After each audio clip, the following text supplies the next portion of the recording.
tries. It's really, really hard to get all the tires and stuff out when you're working with around 2,000 horsepower or so, 3,000 pounds of equipment. This is not like trying to wheel a bicycle. I mean, this is a little more complicated.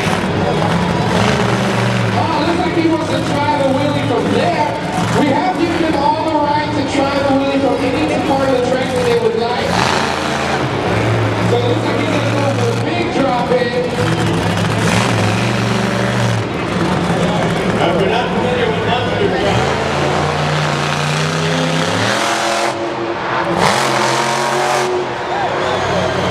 all those guys just right off now. If you're not familiar with anything monsters when they turn, just like the sun. That's how they're able to turn around in such a short spot. And it looks like he's having trouble with the rear steering. Could you imagine that if you drive your car and get a separate steering for the front and the rear tires? That would be difficult. These boys can do donuts and wheelies and stuff. All right, you guys, he got his jumps in. We're going to get a score from our judges. Judges, what do you think? We got sixes all across the board. What do you guys think the score? Sixes? Is that about right?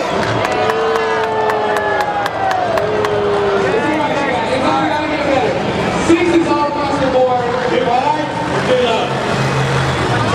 Too high? Too low? Can't tell. I'll tell you one thing, California kids on the track. California kids,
as I mentioned, set a world record here.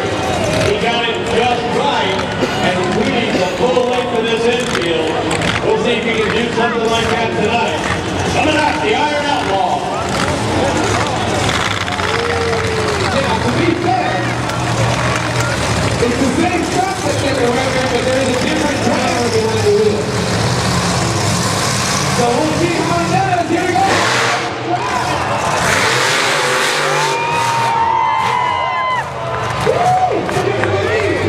You can see the power in the Iron Outlaw. He just powered the early up in the air. So that was his, what do you guys think of his first wheel? You got 2 more tries left. Well, it looks like Keith Osmond does not use the big drop in and instead of using the T-rail. I think it's a pretty smart decision. The drop in just gives you too much momentum down towards your nose and trying to get that